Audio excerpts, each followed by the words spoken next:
Buenos días a todos. Vamos a ir dando comienzo a este webinar.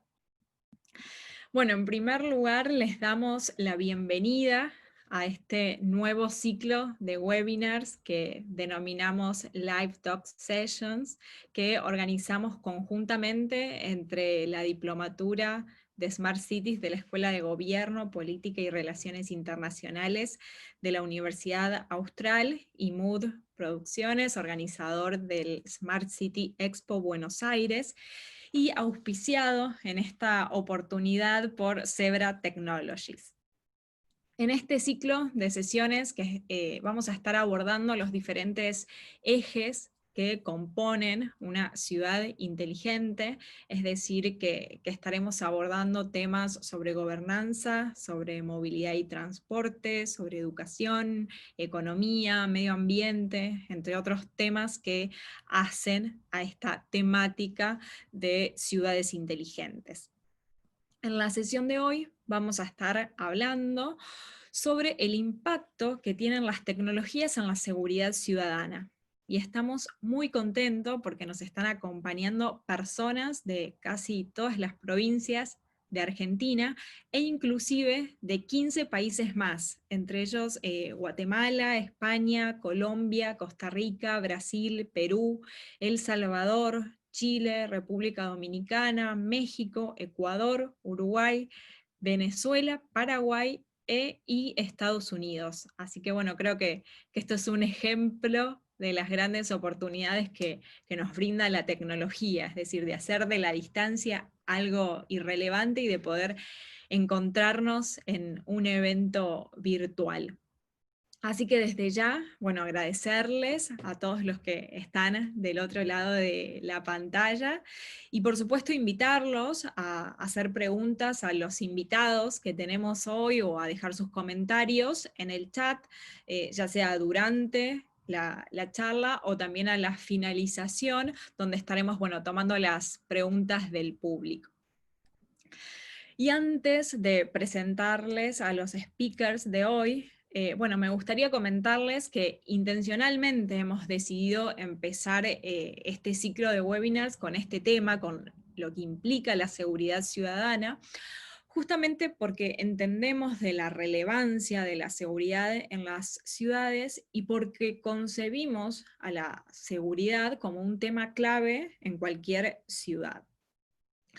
Inclusive vemos que en Latinoamérica la seguridad ciudadana es uno de los problemas que podemos decir que más preocupa a la región, siendo inclusive en lo que es la opinión pública de los latinoamericanos, tanto la violencia o la desigualdad, como uno de los 3 temas que digamos, las personas en la opinión pública piensan que más afectan a los países de la región. Estos datos según el informe del Latinobarómetro 2018 que realiza el BID, el Banco Interamericano de Desarrollo. Y al hablar de seguridad ciudadana, hablamos del fortalecimiento de instituciones, hablamos de prevención, hablamos al fin y al cabo de políticas públicas. Y vemos que en los últimos tiempos la irrupción de tecnologías y todo lo que trajo y lo que trae la transformación digital ha tenido su impacto en todo lo que hacemos y me animo a decir que en casi todos los ejes que componen a una ciudad y por supuesto también en lo que respecta a la seguridad ciudadana. Y como en todo el mundo, vemos que en nuestra región cada vez hay más iniciativas del sector público donde la tecnología se torna una herramienta importantísima, por ejemplo, para ejecutar acciones, ya sea de prevención y de monitoreo, así como también en lo que, por ejemplo, respecta a cuestiones de identificación de personas. Todo ello, al fin de cuentas, genera datos y con datos sólidos, con datos robustos, los estados, por supuesto, pueden tomar mejores decisiones y actuar de una forma más rápida y más eficaz, podemos decir. Es así que, bueno, cuando hablamos de seguridad ciudadana, hacemos referencia, por ejemplo, a acciones que se llevan a cabo o que son iniciadas por los estados prestados, es decir, por el sector público, pero que para que luego puedan ser efectivas y puedan ser, digamos, tienen que ser acompañadas por la sociedad civil y por supuesto por el sector privado. Entonces, justamente en la charla, en el webinar de hoy, intentamos, digamos, traer estas dos visiones. Justamente los speakers que nos acompañan hoy responden a esta lógica de intercambio y de diálogo entre sector público y entre sector privado. Así que bueno, uno de los speakers que tenemos tiene una gran trayectoria en el sector público, particularmente en el ámbito de la justicia, y otra de las speakers tiene una gran trayectoria y una gran experiencia en el ámbito privado, y bueno, entendemos que este tema, la seguridad ciudadana, debe ser abordado de esta forma, intercambiando ideas y visiones desde sector público y desde sector privado. Así que, bueno, les voy a presentar a los invitados de hoy. Nos acompaña Luis Sebasco, quien estuvo a cargo hasta diciembre del Ministerio Público Fiscal de la Ciudad de Buenos Aires. Luis además es codirector del Laboratorio de Innovación e Inteligencia Artificial de la Facultad de Derecho de la Universidad de Buenos Aires, es autor de 5 libros, ha realizado numerosas ponencias y conferencias tanto en Argentina como en el exterior. Es ex juez nacional de primera instancia en lo criminal de instrucción y de sentencia, es ex fiscal general ante los tribunales orales en lo criminal, es miembro del comité ejecutivo de la Asociación Internacional de Fiscales, es profesor de posgrado en Derecho Penal y Procesal Penal en la Universidad de El Salvador, en la Universidad Argentina de la Empresa, de la Universidad de Palermo y de la Universidad del Museo Social Argentino. Así que, bueno, es realmente un placer que nos acompañes, Luis, y en lo personal he trabajado con vos, así que sé muy bien de tu visión sobre el tema y de cómo siempre has concebido la implementación de tecnologías para optimizar procesos y para fortalecer la seguridad ciudadana. Por otro lado, también nos acompaña Lara Engler, quien se desempeña como gerente de canal para las divisiones de identificación de personas y de activos físicos en Zebra Technologies para el sur de Latinoamérica. Lara es una profesional con amplia experiencia en la gestión integral de proyectos para múltiples industrias y cuenta con una destacada trayectoria en el ámbito de la tecnología, identificando y desarrollando múltiples negocios.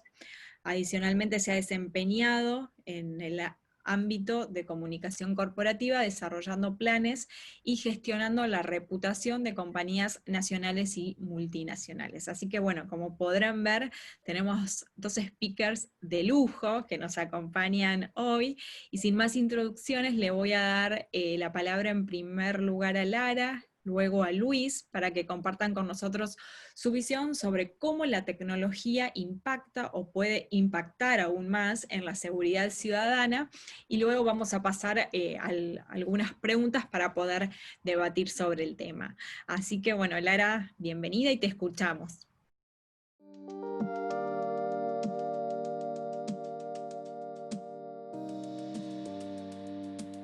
Muchísimas gracias. No me decido si me siento honrada o intimidada de compartir panel con un speaker tan ilustre como Luis, pero a lo largo de la charla terminaré de definir cuál es el sentimiento. Bueno, los saludo a todos, muchísimas gracias por unirse a este webinar, por su tiempo. Y como mencionaba Lucía, yo voy a estar hablando un poco más de la parte tecnológica en lo que tiene que ver con seguridad ciudadana. Y si bien cuando empezaba a pensar en este concepto de seguridad ciudadana, y si bien es Luis la persona más idónea para conversar acerca de esto, pero destrababa un poco o analizaba un poco el concepto de esta acción integrada del Estado de la mano de sus organizaciones o también de organizaciones del ámbito privado en esto de asegurar la convivencia de los ciudadanos, el desarrollo pacífico de las actividades. Y algo que me gustó mucho es este concepto de armonizar el ejercicio de los derechos humanos. Y acá es cuando quiero comenzar con el concepto de identidad legal. Digo, para poder hacer un ejercicio de los derechos humanos y para poder gozar plenamente y poder acceder plenamente a los servicios públicos y privados es elemental la posibilidad de que las personas puedan acceder a una identidad legal. Y el rol del Estado y la responsabilidad del Estado Nacional de poder ofrecer a las personas esto, la democratización y la seguridad del acceso a la identidad a través de una organización y de procesos accesibles, eficientes y seguros. Pensemos en que la identidad legal, es decir, una identificación que valide quiénes somos en tanto personas, es lo que nos permite poder acceder a servicios públicos y privados, es poder desde contraer matrimonio o cualquier tipo de acto civil, poder acceder a un proceso formal de educación, poder acceder a préstamos, a créditos, a un empleo formal. Y sin el poder contar con una identidad legal, como estamos privados de todas esas posibilidades. Hay un estudio muy interesante del Banco Interamericano de Desarrollo, en el que detectó que podrían existir hasta 34 millones de ciudadanos en América Latina y el Caribe que son ciudadanos invisibles. Es un concepto muy interesante, ¿no? Porque en algún punto se contradice a sí mismo.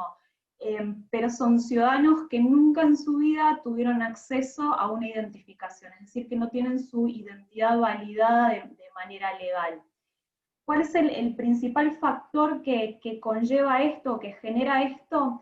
Bueno, estamos hablando muchas veces de países o de estados donde hay, por supuesto, vulnerabilidad o disparidad económica o imposibilidad en el acceso a determinadas cuestiones, pero un factor que incide mucho en esto es la distancia entre el niño, entre el recién nacido, entre la persona adulta y el registro civil.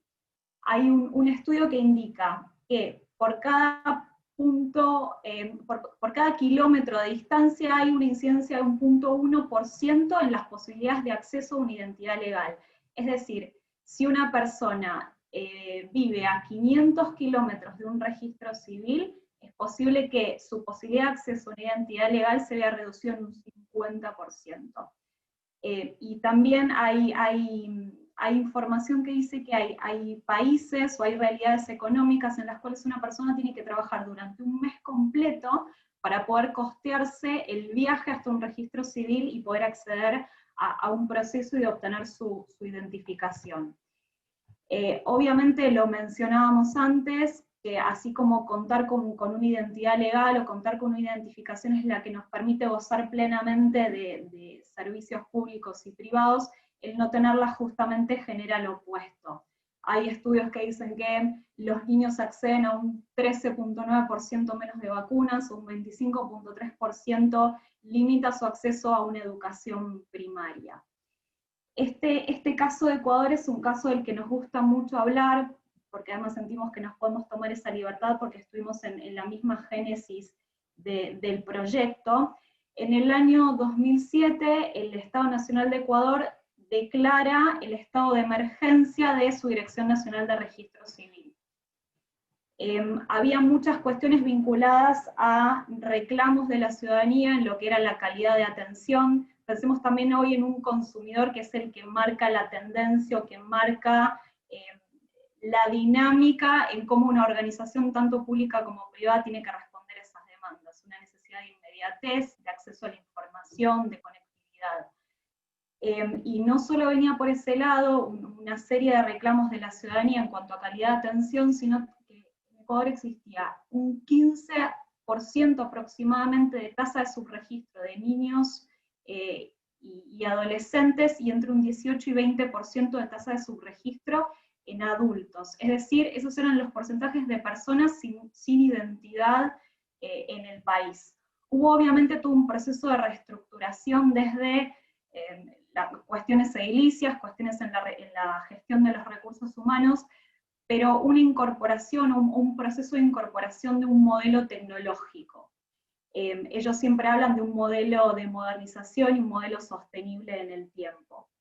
10 años después, o casi 10 años después, en el año 2016, esa tasa de subregistro se redujo por debajo del 2.5%. ¿Cuál fue una de las cosas que más permitió esto? la incorporación de un sistema tecnológico que pudiera acercar la identidad a las personas, o el proceso de identificación a las personas. No solo, digo, pensemos antes en lo que significaba la incorporación de tecnología, los valores de acceso muchísimo más altos, equipos más difíciles de operar. Hoy estamos hablando de la posibilidad de acceder a tecnología, una tecnología muchísimo más operable que nos permite empezar a pensar en modelos flexibles y escalables. Lo que se hizo fue empezar no solo a abrir muchísimos más centros en el país que acercaran la posibilidad de acceder a un registro civil a las personas, sino que además se organizaron móviles que iban recorriendo las zonas más alejadas o las zonas más inaccesibles del país para poder acercar ese proceso a las personas. Y ahora pensando en lo que tiene que ver con tecnología móvil y seguridad pública, originalmente, o un puntapié inicial en una modernización de los procesos fue el poder acceder a la información de manera organizada y de manera sistemática.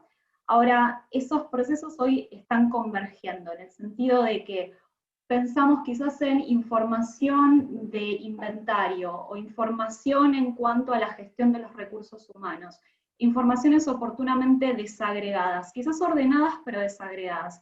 Hoy hay una transversalidad en el acceso a la información, donde esa información empieza a converger y además la posibilidad de acceder de forma proactiva y de que esa información nos empiece a ofrecer la posibilidad de acceder a ella en tiempo real. Y no solo, digo, hoy con esta incorporación de dispositivos, con la incorporación de tecnología RFID, con la incorporación de todo tipo de patas tecnológicas, no solo tenemos disponibilidad de información, sino corriendo los sistemas apropiados detrás de todo eso, vamos a empezar a contar con analíticas predictivas, con la posibilidad de poder empezar a tomar decisiones de manera proactiva. Pensemos, por ejemplo, en un empleado de una institución hospitalaria que se encarga del control o del inventariado de las medicinas con las que cuenta esa institución, en el que hoy no solo tiene la posibilidad de acceder de forma ordenada a sus niveles de inventario, sino que además un sistema de analíticas o un sistema de alertas tempranas le puede estar reportando que sus niveles de inventario necesitan ser repuestos o necesita tomar una decisión con respecto a eso. Pensemos hoy en una situación de crisis donde los empleados o los profesionales que están en la línea o que están haciendo un trabajo de campo o que están justamente en la necesidad de tomar decisiones rápidas, cómo la tecnología les pueda reportar dónde hay camas disponibles, cuál es la mejor ruta de acceso a determinado lugar, y cómo eso acelera la toma proactiva de decisiones. En cuanto a desafíos operativos, en cuanto a seguridad pública, lo mencionaba antes, la posibilidad de incorporar sistemas de interoperabilidad, donde la información esté disponible a demanda de la persona que la necesita. Hay un caso muy interesante que tenemos con la ciudad de Troy, de Michigan, en Estados Unidos, con el departamento de policía, donde una de las personas contaba esto, que hace algunos años atrás, lo único que se tenía era un sistema de radio donde uno podía solicitar información puntual y tenía que estar esperando que la persona del otro lado le reportara la información necesaria. Hoy con tecnología que permite la navegabilidad, con la autonomía y la robustez necesaria como para poder acceder a esa información, podés obtener, no sé, la ruta más eficiente para poder llegar a determinado lugar, antecedentes, y esta posibilidad de acelerar los tiempos de respuesta frente a determinada situación. Lo decíamos antes, la maximización de la productividad, la visibilidad y el control absoluto. ¿Y qué conlleva esto también, o qué es lo que nos permite? Bueno, muchísimos beneficios. Primero, la seguridad del trabajador. Estamos hablando, y un concepto que nos gusta resaltar muchísimo a nosotros, que es justamente la solución que ofrecemos, esto de poder proveer la posibilidad de que no solo los recursos, sino los trabajadores estén absolutamente visibles, comunicados, y los recursos utilizados de la manera más eficiente posible. Un trabajador que está en la línea de fuego, que está haciendo un trabajo en campo, cuanto más rápidamente pueda acceder a la información, va a tomar una decisión de manera muchísimo más rápida, va a eficientizar y acelerar los procesos, y también va a estar expuesto menor tiempo a esa situación, y va a poder trabajar de manera comunicada y colaborativa con otras personas. Y este caso de Chile también nos gusta resaltarlo, también de la mano de la provisión de cuestiones tecnológicas, con Ministerio Público de Chile, con la Fiscalía, y lo que se desarrolló fue un sistema de monitoreo y trazabilidad de las muestras, de las evidencias que el organismo alberga para procesos judiciales. Previamente, cuando no había un sistema tecnológico que permitiera la trazabilidad y el acceso a todas estas evidencias, podían llegar a tomarse 2 a 3 empleados medio día para estar navegando entre 125.000 muestras y poder acceder a aquella que necesitaban para el proceso, con la ineficiencia y los inconvenientes que esto podía llegar a generar. Ahora se tarda algunos minutos de la mano de tecnología RFID, de dispositivos, de poder acceder a esa información o esa evidencia que se necesita. Y acá, para contarles un poco acerca de nosotros, bueno, lo mencioné antes, esto de proveer soluciones que conecten de manera inteligente a las personas, los activos y los datos, y de cómo acelerar la toma de decisiones y cómo brindar las herramientas para que esa toma de decisiones pueda ser proactiva y eficiente. Bueno, muchísimas gracias, Lara, y bueno, y ahora a continuación entonces le vamos a dar la palabra a Luis Sebasco. Buenos días, entonces. Muy interesante, Lara, la exposición, porque realmente muestra que se empieza a utilizar la tecnología en ámbitos que regularmente fueron muy tradicionales.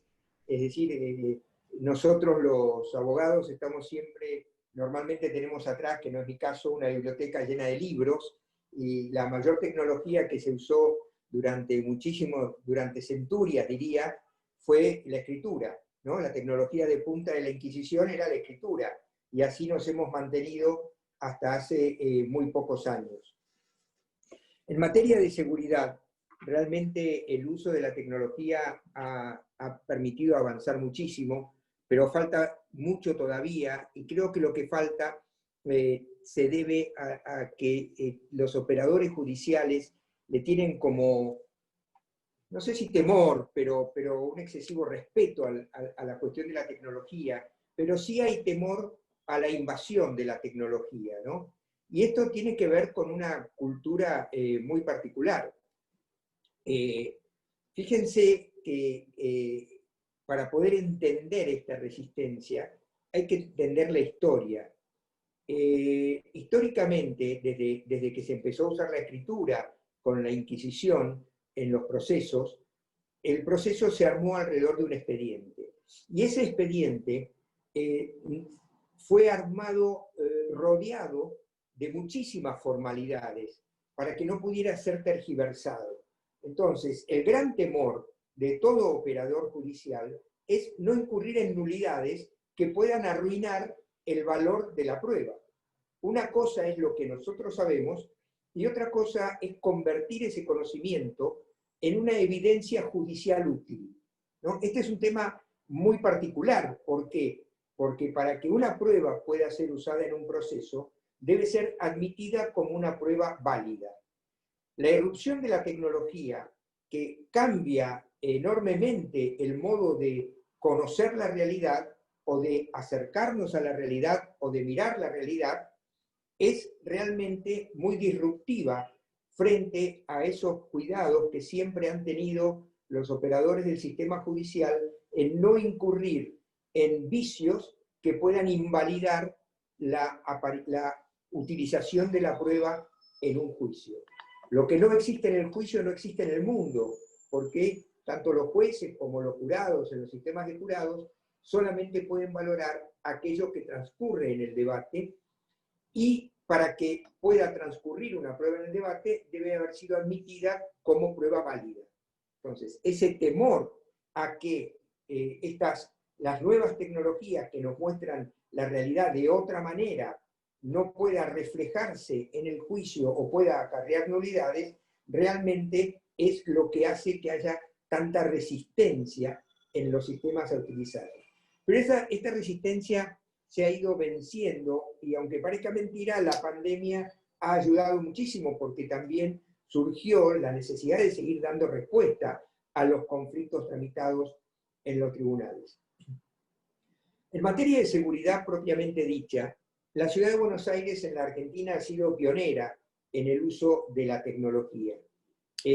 No solamente el uso de las cámaras, por un lado, que parece algo tan sencillo para quienes vivimos frente a pantallas y quienes permanentemente utilizamos el teléfono celular como cámara para todos los actos de nuestra vida, desde los más abiertos a los más íntimos, y permanentemente estamos con el celular a mano y subiéndolo a las redes sociales y permanentemente transfiriendo información a partir del celular. Sin embargo, el uso de las cámaras en las ciudades generó en primer lugar una discusión sobre si esto podía afectar o no la intimidad.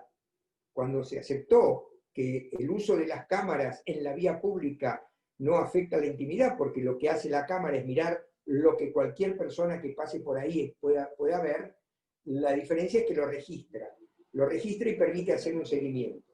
En materia de descubrir delitos, hemos tenido casos muy paradigmáticos en la ciudad, pero recordarán uno que fue muy interesante. Hace un par de años balearon a un turista sueco que finalmente terminó perdiendo una pierna como consecuencia de la herida, y los autores del hecho fueron descubiertos justamente haciendo un seguimiento del vehículo con la cámara de seguridad.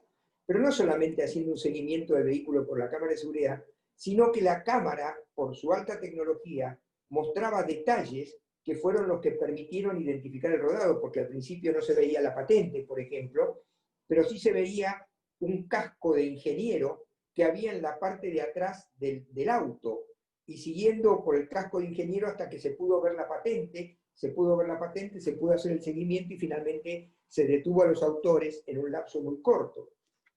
O recordarán que cuando fue el fallido partido de River y Boca a fin de 2018, ese día había circulado en las redes una mujer que le había puesto bengalas atadas al cuerpo de su hijo y arriba le había puesto una camiseta para ingresar las bengalas que estaban prohibidas al estadio.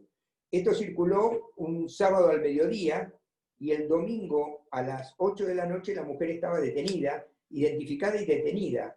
Y esto se pudo hacer porque un operador del Cuerpo de Investigaciones Judiciales identificó el reloj. Con el dato del reloj y un programa especial de búsqueda en las redes, fue identificando, buscando, hasta que la encontró en Facebook. Una vez que la encontró en Facebook, la pudo identificar, y una vez que se la pudo identificar, se la detuvo en poco más de 24 horas.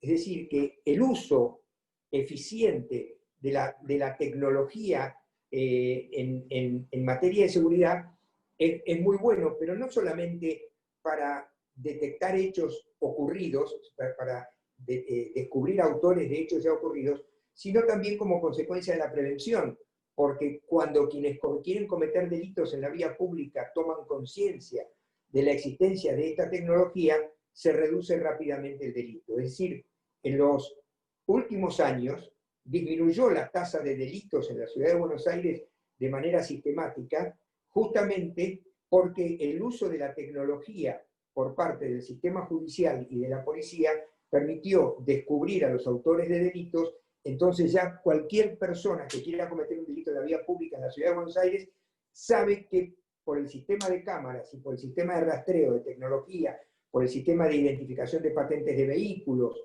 etcétera, puede ser rápidamente detenida, y así ocurre, de hecho, ¿no? Y cabe señalar que la ciudad de Buenos Aires tuvo el año pasado el menor índice de homicidios desde 1983, y fue la ciudad capital de América Latina con menor índice de homicidios en todo 2019, pero no solamente de homicidios, sino también de otro tipo de robos que fueron disminuyendo. Se puede usar todavía más. El sistema de reconocimiento facial, por ejemplo, cuando se lo empezó a usar, rápidamente se empezó a identificar muchísima gente que estaba con orden de captura. Entonces, y eso incrementó la identificación de personas que estaban siendo buscadas desde hacía años por la policía, ¿no? Y es llamativo que muchas de esas personas fueron identificadas con unas cámaras de reconocimiento facial puestas en ocasión de los partidos de fútbol, ¿no? Es decir, la gente que tenía orden de captura iba igual al estadio de fútbol, ahí se la identificaba y se la detenía.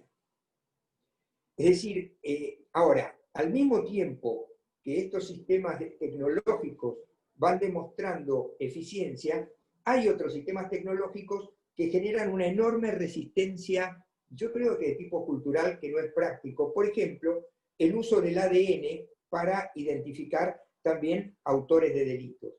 En la Argentina, solamente la provincia de Mendoza tiene una legislación amplia que le permite utilizar el ADN, y desde que lo empezaron a usar, identificaron autores de delitos graves, sobre todo de abuso sexual y homicidios, que no se habían podido identificar, y en realidad hay una resistencia porque hay un desconocimiento de los distintos niveles de ADN que pueden existir. Hay ADN que solamente sirven para identificar a una persona y no por eso uno va a tener toda la información genética de la persona.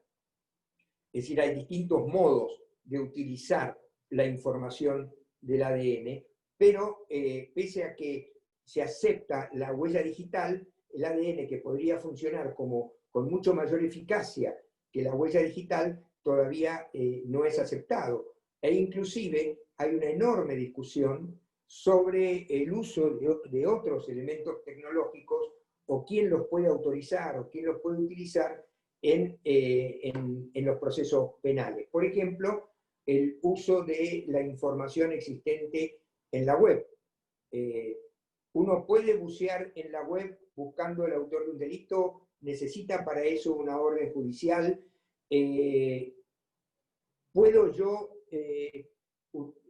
utilizar un troyano para ingresar en una computadora que está en otro país para buscar información que me permita detectar el delito? ¿Quién tiene que dar esa autorización? ¿El juez del país donde se usa el troyano? ¿El juez del país donde está la computadora? Es decir, hay una serie de cuestiones que tienen que ver con el uso de la tecnología informática que todavía el sistema jurídico no ha resuelto. Y no lo ha resuelto por lo que les decía antes, porque es un cambio muy fuerte de mentalidad el que demanda por aquello que señalaba, ¿será válida la prueba o no será válida la prueba? No es lo mismo descubrir un delito, decía, que probarlo en juicio. Pero finalmente también nos cuesta cambiar la mentalidad del uso de la policía en el uso de la tecnología en las cosas diarias y más sencillas. Nosotros, cuando un policía interviene en la vía pública, sigue haciendo un acta a mano, relatando su intervención en la vía pública, o probablemente lo pueda hacer con una tablet en el momento si la tiene disponible, pero siempre escrita, cuando en realidad es mucho más fácil que con su teléfono celular filme lo que está pasando, escuche al testigo, que el testigo muestre su documento y que relate en qué momento llegó, mostrar los elementos secuestrados en el lugar del hecho, mostrar los rastros del delito del lugar del hecho. Esto se puede hacer perfectamente con un teléfono celular, y aún en sistemas procesales como el de la Ciudad de Buenos Aires, donde esto está permitido expresamente, también ahí hay como una resistencia, no se animan a hacerlo, porque le siguen teniendo miedo al cuestionamiento en el marco del proceso. Y finalmente hay un tema que es esencial, que es el uso de la tecnología en la gestión de los casos judiciales. Ustedes habrán oído hablar muchas veces del paso del sistema inquisitivo al sistema acusatorio, y como la mayoría que no son abogados, para esto es lenguaje chino, voy a tratar de explicarlo rápidamente. El sistema inquisitivo es el tradicional, que se conforma en un expediente formal y secuencial, y que donde, digamos, el mayor peso de las decisiones sobre la investigación la tiene un juez. El sistema acusatorio se trabaja de una manera desformalizada y las decisiones sobre la investigación las tiene la Fiscalía, que es quien presenta el caso ante el juez y lo debe convencer en audiencias orales, ¿no? La Fiscalía, la defensa, investigan por su cuenta y llevan las pruebas directamente a la audiencia. Es decir, formalmente no hay expediente. Ahora bien, para poder agilizar los sistemas procesales, el uso de la tecnología es esencial desde varios puntos de vista.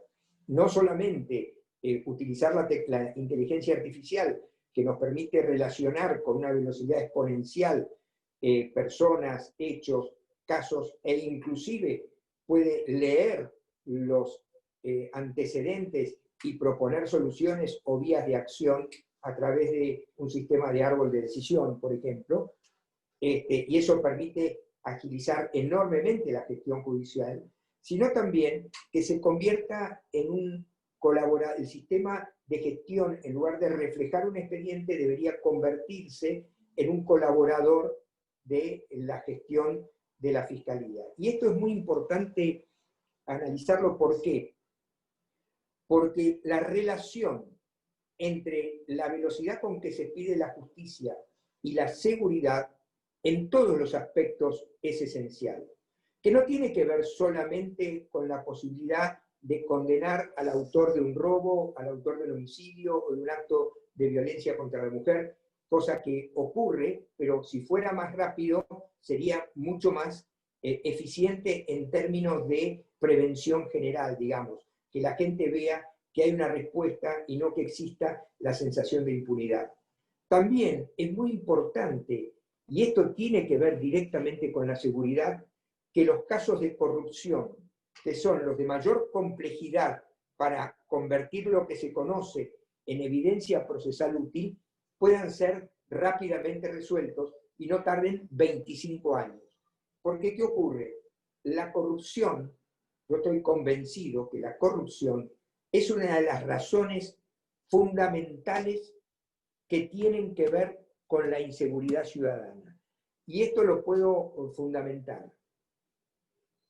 La Argentina es un país que desde 1983 acá ha multiplicado exponencialmente las condiciones de exclusión social. Y la exclusión social no es un problema de pobreza. El problema del incremento del delito no es que haya pobres, es que haya gente que tiene estructuras culturales diferentes. Los países que tienen menor índice de violencia e inseguridad no son los más ricos, sino los que tienen mayor cohesión cultural.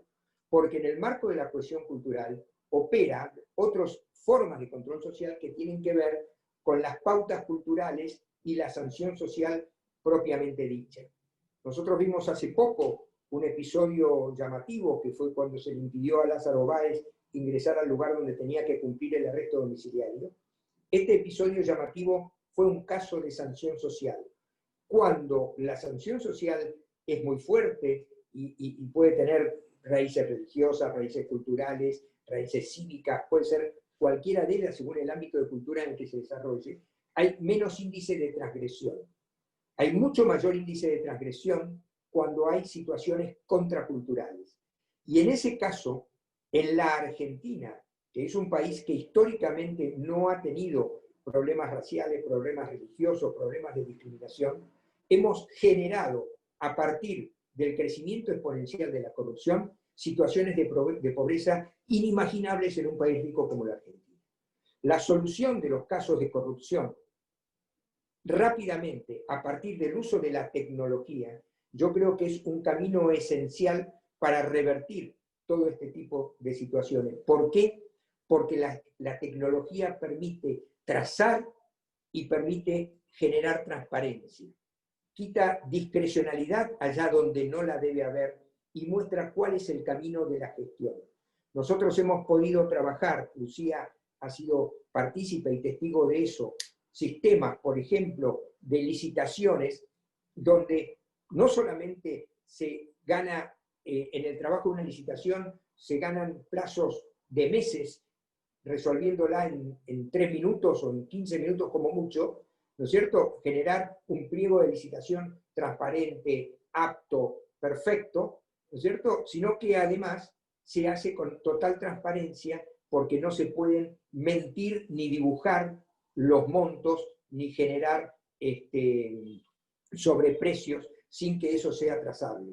Entonces, el tema de la utilización de los medios tecnológicos, no solamente por parte de la policía o las policías judiciales para descubrir delitos, sino que el uso de los medios tecnológicos en el sistema judicial es lo que sin ninguna duda otorga transparencia. Miren, si nosotros tenemos un sistema de gestión con inteligencia artificial y razonablemente armado, es imposible pisar un expediente durante años, como ocurre, por ejemplo, en el ámbito de la justicia federal. ¿Por qué? Porque saltan las alertas, saltan las alarmas, ponen en evidencia la demora, el mismo sistema propone los proveídos, es decir, no hay modo de justificar esas demoras. Si además lo utilizamos para establecer relacionamiento de casos, de datos y de información, también eso torna que sea imposible dibujar o frenar una investigación sin que eso ponga en evidencia al tribunal o a la fiscalía que está intentando torcer esa investigación. Es decir, desde todo punto de vista, este uso de la tecnología que nosotros diariamente, al que nosotros diariamente recurrimos en nuestra vida común, volcarlo al sistema de investigación y al sistema judicial, yo estoy convencido que va a mejorar drásticamente la calidad de vida en cualquier ciudad. Así que bueno, creo que con eso hemos hecho una introducción, cualquier duda la podemos trabajar. Buenísimo. Bueno, muchísimas gracias a los dos, súper claros, súper interesante digamos, las dos visiones que han abordado. Lara, bueno, con haciendo foco obviamente en lo que es la identificación como base para, digamos, acceder a otros servicios que brinda el Estado, y bueno, y Luis, que nos traía esta visión jurídica y los impactos que las tecnologías tienen en el proceso judicial y que podrían tener, y en todo lo que tiene que ver al sistema procesal y bueno, y las dificultades con las que todavía nos enfrentamos, dificultades culturales y los miedos que todavía existen para implementarlas, por ejemplo, en el proceso de prueba. Ahora me gustaría que abordemos algunas de las preguntas de los participantes para hacerlo dinámico. Y acá, por ejemplo, una de las preguntas de Paula, ella pregunta si existe algún riesgo de control social, teniendo en cuenta que el Estado tendría muchos datos de las personas que componen la población. ¿Qué opinan de esto? Pues, ¿quieren que Lara primero o le contesto yo, como quieran? Como ustedes prefieran. No tuyo, Luis. ¿Cómo? Adelante. No, por favor. Ah, bueno. No, los sistemas de control social siempre existen, es decir, el Estado ya tiene toda la información. Nosotros pensemos que con toda la información que damos diariamente en la web, cada uno de nosotros deja como 1.500 datos diarios en la web, con el uso del teléfono, con el uso de las redes sociales, con todo ese uso. Con lo cual, ese riesgo existe, y lo que sí es necesario es que el uso de esa información esté debidamente reglamentado y controlado. No veo que eso pueda generar un riesgo en materia de investigación penal o en materia de gestión de casos judiciales. Pero sí, evidentemente, esos medios existen y mal utilizados, como cualquier otro sistema, puede derivar en situaciones complejas. Lo que pasa es que también sin tener esos medios, el Estado ha llegado a situaciones de mal uso o de mal uso de su poder o de mal uso de la búsqueda de la información. Hasta no hace muchos años se aceptaba la tortura, es decir, en los procesos, evidentemente, y eso era totalmente irregular, ilegal y violatorio de los derechos humanos. Entonces, me parece que acá yo no le temería tanto a eso, porque el control social lo puede usar el Estado con la información que ya hay. Fíjense que hace muy poco, para unos meses, se armó un escándalo cuando el Ministerio de Seguridad de la Nación dijo que iban a bucear en el humor social con la información en la web. Eso lo hacen también las empresas privadas. Es decir, cuando aparecen, nosotros estamos buscando algún tema y rápidamente nos empiezan a aparecer propuestas, o las empresas privadas fabrican o ubican nuestro perfil a partir de toda la información que libremente dejamos en la web todo el tiempo. Eso es para otra charla, es decir, entender que Internet es un lugar, es como si nosotros abriéramos la ventana de nuestra casa todo el tiempo para que el que quiera mirar mire y tome decisiones respecto de nosotros. Esto pasa continuamente. Buenísimo, acá justo, bueno, Paula nos está diciendo que, que la respuesta es el tema de su tesis, la regulación como seguridad del ciudadano. Lara, ¿querés adicionar algo más? No, me parece que la respuesta de Luis fue contundente. Desde ya no es una cuestión de la tecnología, sino el uso de la misma en tanto tal, ¿no? Y cuáles son las regulaciones que corren de fondo detrás de eso. Y tenemos otra pregunta que donde nos traen justamente el tema de, dice, de las visas para ingresar a otros países que son gestionadas por compañías multinacionales que tienen representación en el país. Entonces preguntan cómo relacionamos la identidad legal nacional y que esa identidad sea validada para el cruce de fronteras. Ahí pongo el punto de mi lado, seguramente Luis también sea el más apto para responder esa pregunta. En realidad la gestión siempre parte del gobierno. Lo que puede hacer una compañía multinacional proveedora de tecnología es la de ofrecer sus soluciones, y hablo también desde nuestro lado en ese sentido. Ponemos nuestras soluciones a disponibilidad de los estados nacionales, pero es el Estado en tanto tal el que gestiona la emisión de esas identidades legales. Sí, es un tema de controles. Exacto. Y bueno, justamente acá también en relación preguntan y dicen que con la pandemia, bueno, han proliferado trámites y autorizaciones portables en el celular que ya venían creciendo. Y entonces les pregunta si creen que esto reducirá el empleo de los cartones plásticos como el DNI o la licencia de conducir en el futuro.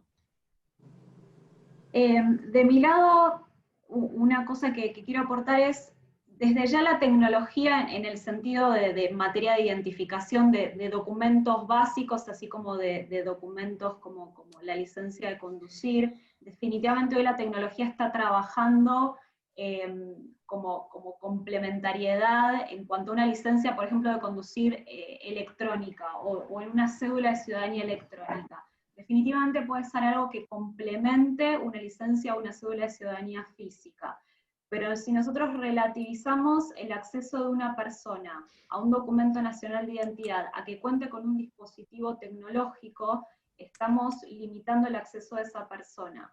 Y el rol del Estado, como lo entendemos nosotros, es el democratizar el acceso de todas las personas a una identidad. Lo mencionábamos antes, que hasta para personas es difícil poder acceder a un documento común, cuanto más a un documento que corre en algo tecnológico. Entonces, definitivamente son procesos complementarios en el que tanto lo físico como lo digital pueden trabajar de manera conjunta y alineada.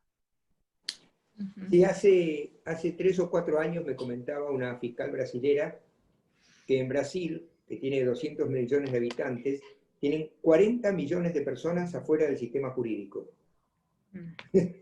Con lo cual, hay temas que son prioritarios y son anteriores. Es decir, incorporar a la gente, es lo que yo hablaba de la exclusión social, ¿no? Incluir socialmente a la gente significa darle una identidad, sin ninguna duda, entre otras cosas. Ahora, después, cómo validemos esa identidad depende de muchas situaciones. En el aeropuerto de Beijing, si uno se para frente a la pantalla, inmediatamente le indica el vuelo, la sala de espera, etcétera, por un sistema de reconocimiento facial. Con lo cual, nosotros podemos tener registrada la información para un reconocimiento facial que no sea ni siquiera necesario mostrar el celular. Y por otro lado, también hoy por hoy, cuando uno va a un estadio de fútbol, ¿qué muestra? Muestra el DNI y inmediatamente lo validan con un celular que está leyendo el código de barras o el código QR del carnet. Es decir, creo que estos son avances ineludibles, pero hay que partir de la tecnología de base, es decir, de la cuestión de base, que la gente tiene que estar incluida en el sistema. para que el sistema pueda funcionar. Exactamente. A mí me gustaría adicionar una pregunta más y traer un poco al debate el tema de la alfabetización y de la educación digital, un poco también en conexión con este tema que vos traías, Luis, de hablar de la cultura y de que muchas veces falta un poco o hacer foco o eje en la cuestión cultural y que por eso por ahí no se adoptan determinadas tecnologías o hay ciertos miedos.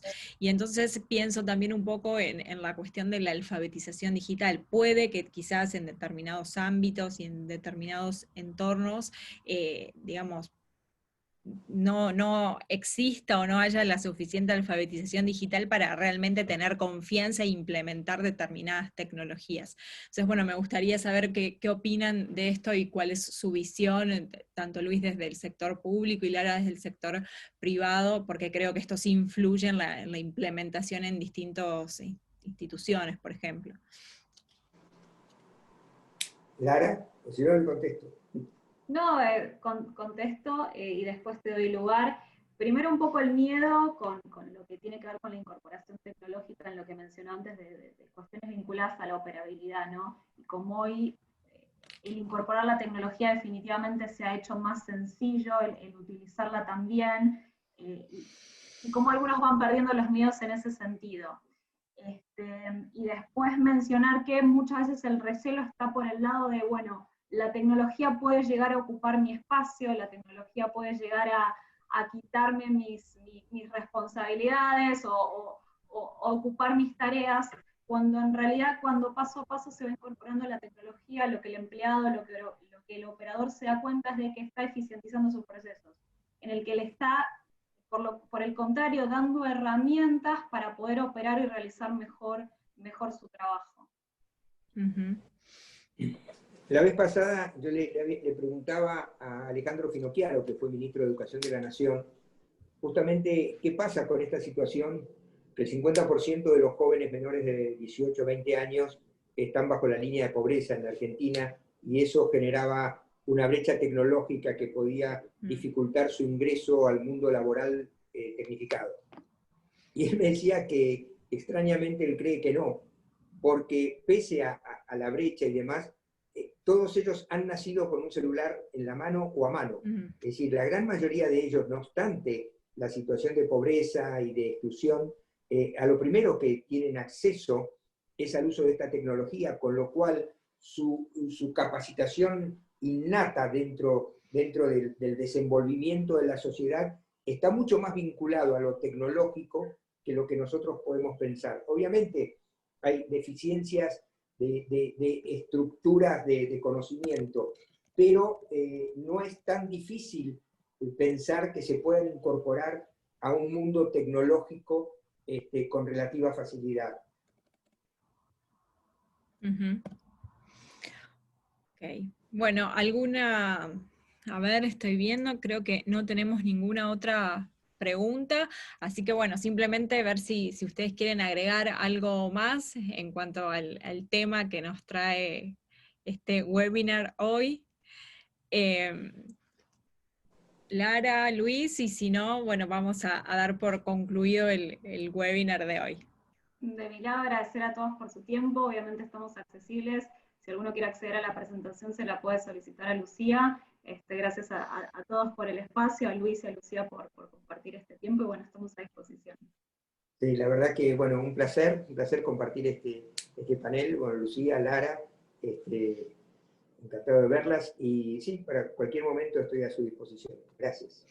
Bueno, tenemos acá un montón de comentarios felicitándolos y poniendo, bueno, excelentes exposiciones, muy claros los conceptos, así que, bueno, desde ya agradecerles y, bueno, simplemente para hacer un cierre y una brevísima conclusión en base a todo lo que ustedes ya dijeron, creo que sin duda la tecnología debe ser concebida como un aliado en lo que es a la seguridad ciudadana.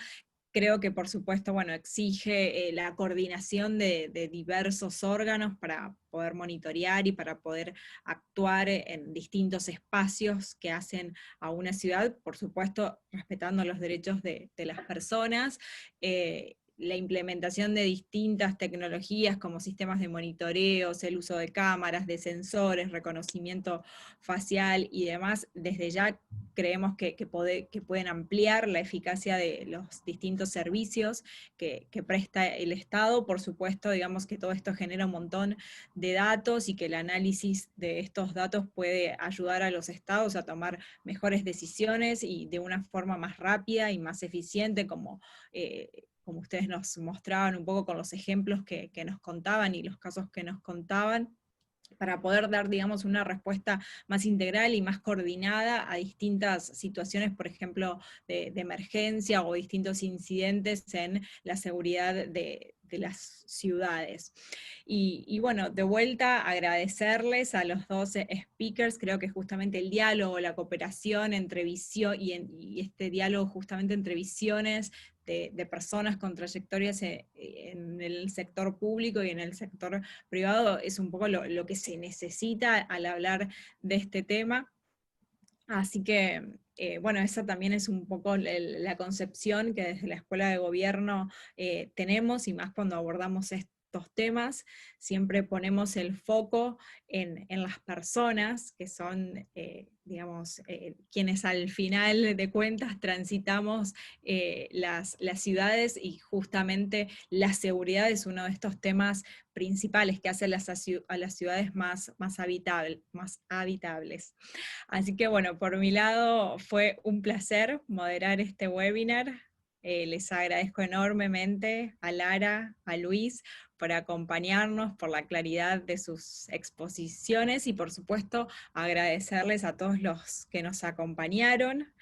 Y bueno, esperamos que lo hayan disfrutado. Quedamos a disposición por cualquier consulta, por cualquier duda adicional. Acá les vamos a estar dejando un email por cualquier consulta que quieran hacer y demás. Y bueno, y aprovecho por último, para comentarles que el próximo viernes estaremos continuando este ciclo de webinars y estaremos entrevistando a Diego Santilli, vicejefe de gobierno a cargo del Ministerio de Justicia de la Ciudad, para bueno, continuar hablando sobre este tema. Así que los esperamos, los saludamos y esperamos que tengan una buena tarde. Chau, chau. Muchas gracias a todos. Que estén bien. Gracias.